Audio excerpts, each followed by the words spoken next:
이상희 교수님 이야기 잠깐 나눠봤습니다. 제가 할 수 있습니까? 혹시 여러분께서 주님 저 할 수 있나요? 라고 이렇게 묻는다고 하면 주님은 여러분들에게 뭐라고 답하실 것 같습니까? 틀렸어. 이렇게 말씀하지 않으신다는 거예요. 뭐라고 말씀하신다고요? 할 수 있다. 이 할 수 있다라고 하시는 그 말씀에 근거가 있어야죠. 뭐 할 수 있다? 무작정 할 수 있다. 그렇게 달려드는 것이 아니라 그 근거가 아주 분명합니다. 뭐라고요? 하나님이 여러분들을 사랑하신다는 겁니다.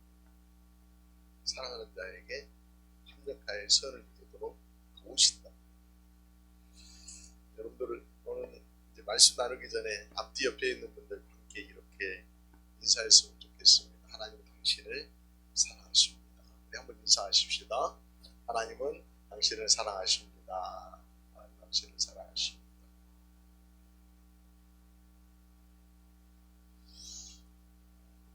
사랑은 많이 자꾸 말해도 결코 닿지 않고요. 더 풍성해지는 분들가 있습니다. 많이 고백했어요. 오늘은 디모데 말씀을 좀 나누려고 합니다. 디모데 전후서는 우리가 알고 있는 것처럼 에베소 교회에 목회하고 있었던 디모데라고 하는 믿음의 아들이 있었어요. 믿음의 아들 디모데에게 사도 바울이 목회 서신을 그렇게 보내는 것이 바로 디모데 전서와 후서. 당시 에베소 교회 안에서는 복음의 순수함이 전해지지 않고 약간 오염된 가르침들이 전파되고 있었어요. 그 내용은 뭐였냐면 은혜로 구원받는 것이 아니라 율법을 지켜야 한다. 유대인의 율법을 지켜야 한다라고 하는 그런 가르침들이 교회 안에 들어오기 시작한 거예요. 특별히 이방인 교회지 않습니까? 에베소 교회가. 근데 이방인들 입장에서 유대인들의 율법을 지키며 예수 그리스도를 믿는다라고 하는 것이 여간 쉬운 일이 아니거든요. 이른바 그들을 가리켜서 율법 선생이다라고 그렇게 얘기하는데 그들이 들어와서 교회를 혼란스럽게 만드는 거예요. 그런 이들을 향하여서 또 그렇게 혼란스러움에 빠져있는 성도들을 향하여서 바울이 보낸 편지가 바로 디모데 전서와 후서인데 율법의 행위로 구원받는 것이 아니라 하나님의 은혜로 구원받는 것이다 라고 하는 것을 다시 한번 가르치고 있습니다. 그 은혜의 복음, 이 은혜의 복음을 가르치기 위해서 바울은요 자신의 어떤 경험 이야기들을 지금 쏟아내고 있어요. 자신의 스토리를 나누면서 복음의 출발이 하나님의 은혜이고 지금 살아내고 있는 모든 것들이 결국 하나님의 은혜입니다라고 하는 얘기를 전하고 있는 거죠. 그리고 이 은혜를 부어주신 목적에 관해서도 오늘 본문 16절에서 전해주고 있습니다. 본문 16절을 보면은요, 주를 믿어 영생 얻는 자들에게 본이 되게 하려 하십니다. 라고 전합니다. 본이 되게 하기 위해서. 그러니까 하나님께서 그냥 우리로 하여금 먼저 은혜를 베풀어 주신 이유는 단순하게 그냥 은혜의 삶을 살아라. 물론 그것도 맞습니다. 그런데 그 은혜의 삶을 살아가는 최종 목적은 뭐냐면 본이 되는 삶이다. 그 본이 되는 삶을 살아내려고 하면 어떻게 살아내는 것이 적절할까에 대해서 바울이 자신의 삶 이야기를 하면서 이렇게 하면 본이 됩니다 라고 하는 얘기를 전해주고 있어요. 자, 본이 되려고 하면 바울이 전해주는 첫 번째 메시지는 뭐냐면 자기 인식과 고백, 자기 고백, 인식과 고백에서부터 출발한다는 겁니다. 13절 말씀 같이 한번 읽어보겠습니다. 시작. 내가 전에는 회방자요 핍박자요 포획자였으나 도리어 국류를 입은 것은 내가 믿지 아니할 때에 알지 못하고 행하였습니다. 바울이 지금 자기 인식, 자기 어떤 과거 어떤 사람이었는가에 대해서 분명한 인식이 있어요. 내가 어떤 사람이었는가에 알아차림이 필요하다는 거예요. 그러니까 은혜라고 하는 것이 이미 우리 가운데 부어졌음에도 불구하고 그 은혜가 은혜답지 못하기 때문에 내가 삶을 살아내는 것들이 흐트러질 수 있다는 건데, 이 흐트러짐을 꽉 잡아주는 어떤 조여주는 끈처럼 되어지는 게 뭐였냐면은, 내가 과거에는 어떤 사람이었는데 이게 인식이라. 나 어떤 사람이었는데 하나님께서 나에게 이 은혜를 베풀어 주셨습니다라고 하는 그런 자기 인식과 고백에서부터 은혜는 출발한다는 겁니다. 사람은 누구든지 자기 어떤 부끄러운 과거를 감추고 싶어 하잖아요. 그것이 들춰지면은 견딜 수 없는 고통이 내게 밀려오기 때문이기도 합니다. 그러나 여러분, 다른 사람의 입을 통해서 들춰지는 과거는요, 창피하고 부끄러운 일이지만은 내 마음에서 우러나온 자기 고백이고 자기 간증일 적에는 그것은 또 다른 내 신앙의 인격을 한 단계 업그레이드 시켜주는 성숙하는 기회가 될 수 있다는 겁니다. 자꾸 감추려고만 하는, 우리 성도들 가운데에도 우리 교회는 워낙에 작으니까 서로에 대해서 모르는 것들이 다 없을 정도로 속속들이 집에 숟가락이 몇 개인가도 다 알 정도예요. 어제 저녁에 뭐 먹었는지도 알아요. 그 정도인데, 여러분 큰 교회 가보면은, 이 감춤이 아주 쉬워요. 자기를 안 드러내고도 얼마든지 신앙생활 멋지게 할 수 있어요. 그러다 보니 그냥 감추고 사는 거예요. 저도 큰 교회에서 보교육자 생활하면서 이렇게 지켜보면요, 멋지게 밍크코트 입고 오시는 권사님이 계셨어요. 와, 저 권사님은 집안이 잘 사시는가 보다, 별일 없이 정말 사시나 보다 라고 그렇게 생각했었어요. 근데 어느 날 그 권사님의 가정 이야기를요 알게 됐는데, 자식들이요, 못된 자식들, 부모에 있는 재산 싹 가져가고요, 권사님 단칸방에 살고 있어요. 그런 권사님인데 그냥 겉으로는요 밍크코트 입고 다니니까 교회 오면은 사람들이 돈 있고 잘 나가는 권사님이구나 이렇게 생각해요. 부끄러운 과거 감추고 싶겠죠. 그러나 그 과거에 대해서 그럼에도 불구하고 나를 용납하여 주시고 나를 안아주시고 나를 이곳에 세워주신 그 하나님을 바라본다라고 하면은, 도리어 과거는 은혜로 나아가기 위한 디딤돌이 된다. 디딤돌. 바울도 지금 그래요. 바울도 지금 자신의 과거 얼마나 감추고 싶겠습니까? 그 과거 어땠습니까? 예수 믿기 전에 바울은요, 예수 믿는 사람들 잡아들이는데 앞장섰던 사람입니다. 그가 바리새인입니다. 율법을 철저하게 지켰던 사람이에요. 그러다 보니까 율법을 지키지 않은 사람들에 대해서 정죄하고 아래로 보던 사람이었습니다. 첫 번째 초대교회의 순교자였던 스데반 집사님 이야기 우리 알고 있습니다. 스데반 집사님이 순교를 당할 적에 스데반 집사님의 옷을 앞에다가 두고 이렇게 우뚝 서 있었던 청년이 있었습니다. 그가 바울, 앞장섰다. 바울은요 그것으로도 만족하지 못했습니다. 예수 믿는 사람들을 잡아들이기 위해서 멀리, 다메섹이라고 하는 곳이요 예루살렘에서 멀리 떨어져 있는 곳입니다. 그곳까지 앞장서서 예수 믿는 사람들 잡아들이겠다고 달려가던 사람이 누굽니까? 바울입니다. 그가 고백했던 것처럼 예수 믿는 거 해방하고요, 예수 믿는 사람들 핍박하고요, 포악하게 행했던 사람이 바울입니다. 그가 나 이런 사람이었습니다. 지금 고백하는 거예요. 자기의 부끄러운 과거를 지금 고백하고 있는 거예요. 그럼에도 불구하고 도리어 긍휼을 입은 것은 내가 믿지 아니할 때 알지 못하고 행하였던 것들을 하나님이 다 용납해 주셨다는 겁니다. 그리고 그를 복음을 전하는 사도로 세우셨다라고 그렇게 고백하고 있는 겁니다. 그러니 은혜죠. 그러니 감사할 수 있는 거지 않습니까? 부끄러운 과거가 나에게 부끄러움이 되지만은 그런 나를 구원하신 하나님, 그렇게 고백할 적에 상황은 반전인 것입니다. 그 반전이 결국 은혜인 것이고 그 반전이 감사인 것이고 감사의 조건이 되지 않습니까? 그래서 바울은요 자신의 사도로 쓰임 받게 된 자체가 하나님의 은혜이고 그 은혜로 인해서 감사해서 감추지 아니하고 과거의 부끄러운 부분을 인정하고 하나님의 은혜를 간증하는 사람 된 것. 저는 이 은혜의 깊이는요 자신의 허물을 인정하는 폭과 비례하는 것처럼 느껴요. 왜냐하면은요 그렇게 인정하면은요 용서의 폭, 긍휼의 은혜를 입는 폭도 넓어지는 거지 않습니까?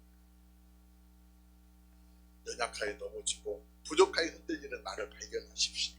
나 그랬습니다. 아니 지금 내 마음 가운데 한 구석에 오늘 예배를 드리면서 꿈틀거리고 있는 욕망, 내려놓지 못하고 있는 나를 지금 발견할 수 있지 않습니까? 그럼에도 불구하고 용서하시고 이거 세워주신 하나님. 제가 지난주간에 꿈을 하나 꿨어요. 이거 얘기 안 하려고 그러는데 지금 여러분 감동돼서 얘기하는 거예요. 부끄러운 이야기인데요. 제가 꿈을 꾸는데 꿈이 얼마나 좋았는지 무슨 꿈이냐면요. 제가 바른교회 담임 목사가 됐어요. 너무너무 좋아가지고 이렇게 쫙 펴고요. 이렇게 걷는 거예요. 꿈 딱 끼고 나서 제가 어떤 감동이 들었겠습니까? 야, 이 속물아, 이 마음 있어. 저한테도 그런 마음이 있었다는 거예요. 누군가와 비교당할 적에 제자기보다는 바른교회 담임 목사 하면은 누군가 볼 적에 목사님 이러면서 한 번 더 와서 머리 조아리고 손 내밀고 하는 그 모습에 대한 유혹이 있었다는 거예요.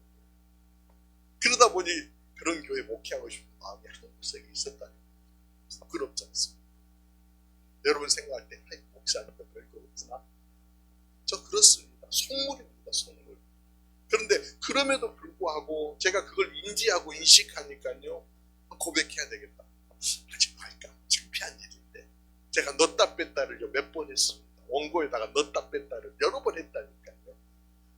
이 원고에는 없어요. 지금. 뺐어요. 지금. 오늘 그때 감동이 됐어요. 여러분과 함께.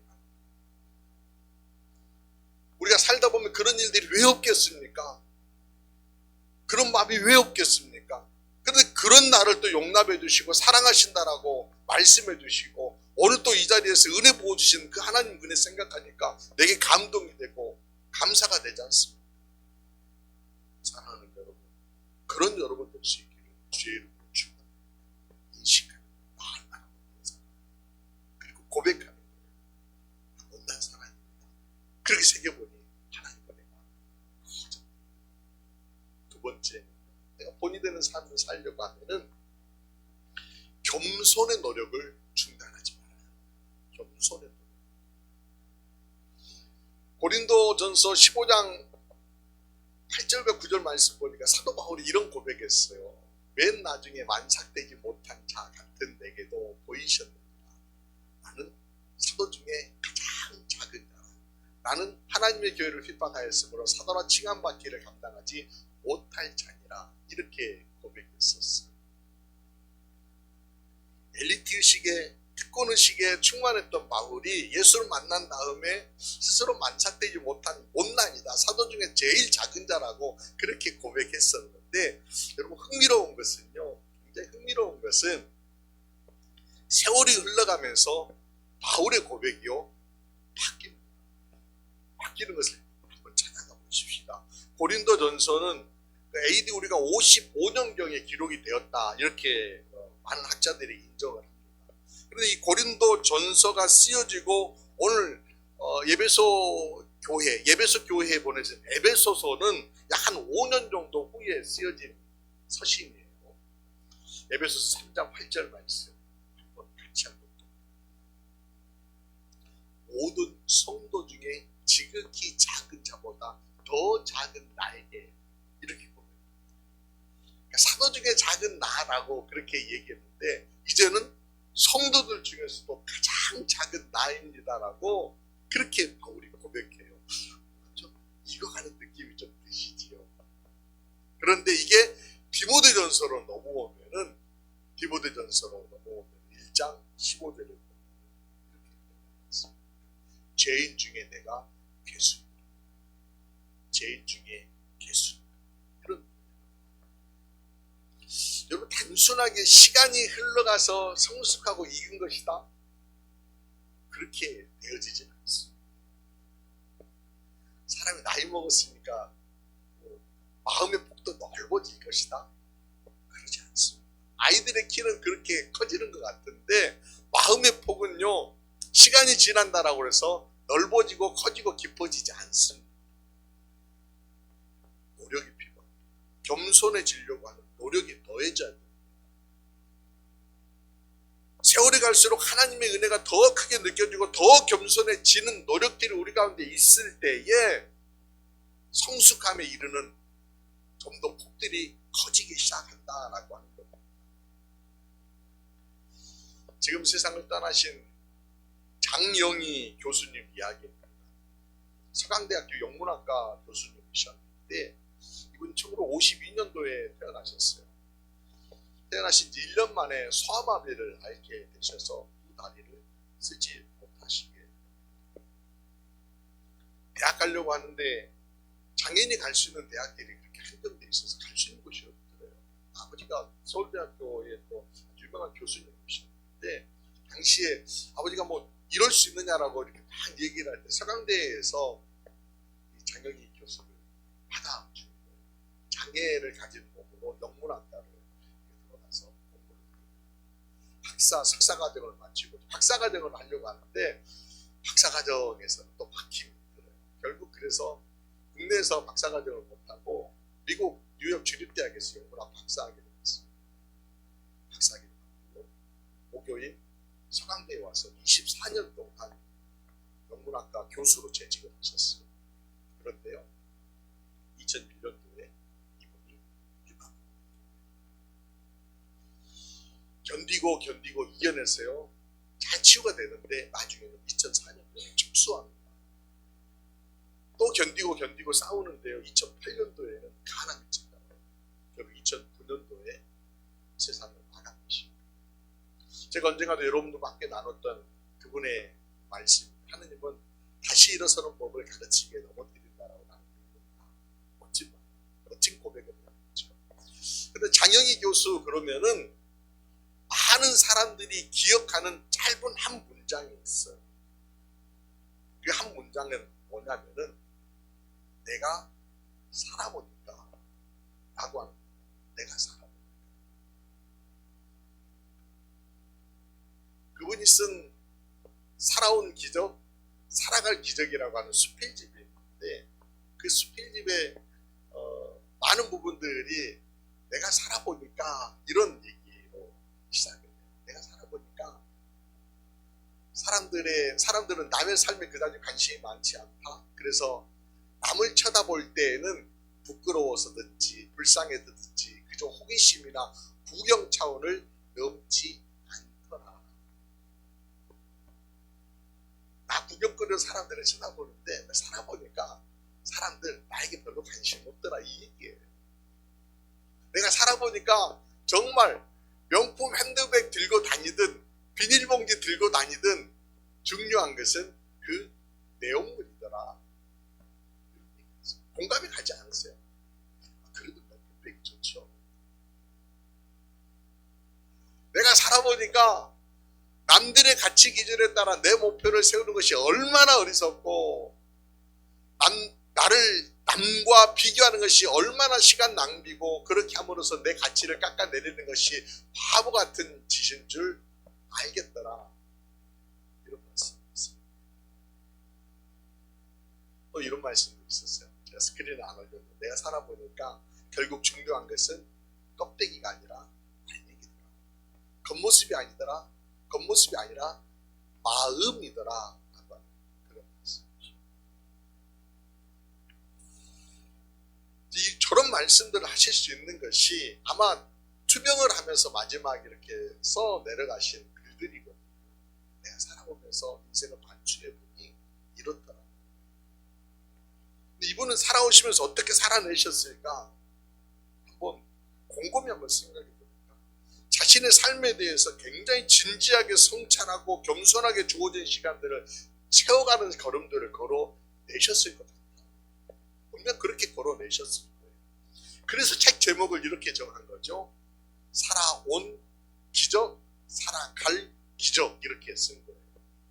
결국 그 내용, 그 제목 안에 담겨져 있는 여러분 짧은 이 문장이지만은 오늘을 내가 사는 것이 결국 내일을 살아갈 기적이다라고 하는 그런 메시지지 않습니까? 그런 거예요. 내가 오늘 성실하게 살면은 오늘 성실하게 살았던 이것이 내일 기적적인 삶을 살아갈 재료가 된다라고 하는 거예요. 얼마나 겸손하게 사셨을까요? 얼마나 최선을 다하며 사셨을까요? 그의 삶이 증거해 주는 거예요. 오늘 우리의 삶도 역시 마찬가지는 싶습니다. 겸손한 마음으로 감사를 품고 오늘 하루를 살아낼 적에 그 감사가 흘러서 결국 내일이라고 하는 은혜가 주어지는 거예요. 은혜라고 하는 것이 선순환되는 것이죠. 감사 없이 어떻게 은혜가 내게 찾아옵니까? 은혜라고 하는 것은 그 감사를 통해서 겸손하게 삶을 살아내는 그런 노력들을 통하여서 다시 내게 부어지게 되더라는 것입니다. 이 선순환은요, 주님께 한 걸음 더 다가서게 하고요, 주님을 닮아내는 손가락 한 마디 정도 내가 닮아내는 정도였던 삶들을 계속해서 성장시켜 나아가는 것입니다. 나이 먹어가며 이거 하는 것이 아니라 겸손의 삶들을 노력하고 도전하고 실행하였을 적에 삶이 이루어져 간다는 것입니다. 바울이 그런 겁니다. 그 5년 짤막짤막한 사이 동안 그에게 어떤 일들이 있었을지 우리는 기억합니다. 어떨 때는요, 파선을 위협당하기도 하고요, 어떨 때는요, 매맞는 일도 있었을 거고요, 어떨 때는요, 그를 정말 낮추시게 하는 그런 아주 흉악한 일들이 그가 맞이하면서 그런 일들 하나하나 가는데, 그럼에도 불구하고 그의 삶 가운데는 하나님을 향한 자기 고백이 점점점 익어가더라. 이게 바로 본을 보이기 위해서 점점점 하나님의 우리를 익혀가시는 과정인 것입니다. 바울이 이런 고백합니다. 고린도전서 9장 16절에 이런 고백하는데 같이 한번 읽어보겠습니다. 시작. 내가 복음을 전할지라도 자랑할 것이 없으면 내가 부득불 할 일이라. 만일 복음을 전하지 아니하면 내게 화가 있을 것입니다. 바울이 수많은 위협을 느끼면서도 복음을 전할 수밖에 없었던 이유가 뭐라고요? 부득불 할 일입니다. 부득불 할 일. 왜 하지 않으면 안 될까요? 왜 하지 않으면 안 될까요? 주님이 그렇게 세우셨다는 거예요. 나로 하여금 복음의 사도로 부르셨고 세우셨고 나의 삶을 통하여서 주님을 드러내기를 원하신다라고. 그래서 내가 본이 되는 삶을 사는 것, 결국 복음을 전하는 삶을 살아내야 된다라고 바울이 다짐하고 있는 것입니다. 베드로 사도도 비슷한 말을 우리에게 전해줍니다. 베드로전서 2장 9절 말씀 보면요, 이런 말씀이 있어요. 오직 너희는 택하신 족속이 왕같은 제사장이요 거룩한 나라요 그의 소유된 백성이니 이는 너희를 어두운 데서 불러내어 그의 기이한 빛에 들어가게 하신 자의 아름다운 덕을 선전하게 하려 하심이라. 아름다운 덕을 선전하려 하심이라. 우리가 그런 사람이라. 선전을 예전에는 그냥 말로 할 수도 있었지만은 요즘은 보여줘야 되는 거예요. 예수 믿는 사람들이 얼마나 신실한지, 얼마나 성실한지, 얼마나 사랑이 넘쳐나는지 보여줘야 된다는 것입니다. 그런 보여줌을 통하여서 예수를 증거해내야 한다라고 지금 우리에게 말씀하십니다. 결국 내가 걸어낸 발자국은 뒷사람을 위한 이정표인 것입니다. 뿐만 아니라 우리가 그렇게 살아냄으로 인하여서 주님의 복음은 전진되기 시작합니다. 설교를 시작하면서 정상일 교수의 이야기를 함께 나눴었는데, 영상 중에 보신 고백 가운데 여러분 기억나는 어떤 문장이 혹시 있으십니까? 정상일 교수님의 고백 가운데에 이런 고백이 있었어요. 예전에는 썬데이 크리스천이었습니다. 이제는, 하지만 사고 이후에는 뭐라고 그랬어요? 에브리데이 크리스천. 썬데이 크리스천이 아니라 에브리데이 크리스천이 될 수 있기를 바랍니다.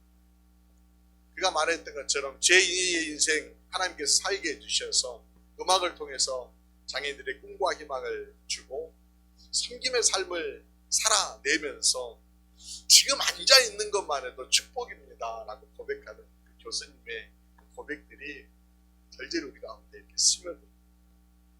정리해 보십시다. 죄인이며 이기적인 마음으로 달리는 나를 택하시고 부르신 분은 주님이십니다. 이곳에 세우시고 나의 삶의 자리를 열으셔서 은혜를 부어주시는 분도 주님이십니다. 그 은혜는요, 우리로 하여금 세상 가운데 주님의 편지로, 또 그리스도의 향기로, 세상의 빛으로, 소금으로 살아내어서 본이 되는 삶을 살아내라라고 하시는 주님의 뜻이 담겨져 있는 것입니다. 자라남의 시간은 그냥 자연스럽게 이루어지는 것이 아닙니다. 겸손의 노력으로 낮아지고 섬김을 길을 걸어내을 적에 그 습관으로 내 몸에 배이게 되는 것입니다. 우리를 통해 주님이 원하시는 길들을 열어가시면서 주님의 이름을 높여드리는 복된 사람들로 귀하게 쓰임 받으시기를 주의 이름으로 축원합니다. 기도드리시겠습니다. 신실한 은혜를 베풀어 주시는 사랑의 주 하나님, 나의 나됨이 주의 은혜임을 깨닫고 영생을 얻어야 할 자들의 본이 되게 하시니 감사를 드립니다. 그 길을 걷기 위해 세우신 바울의 모범을 따라 부끄러운 모양도 숨기지 않고 참아주시고 그 공의의 은혜를 베푸심을 고백하며 찬양케 하시니 감사를 드립니다.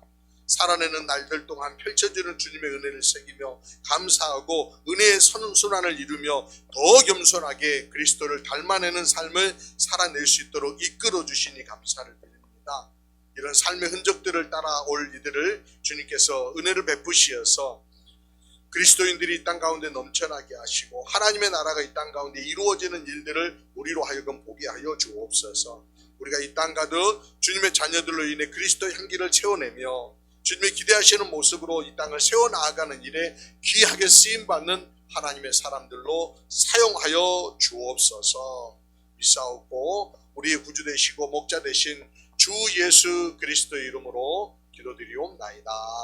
아멘.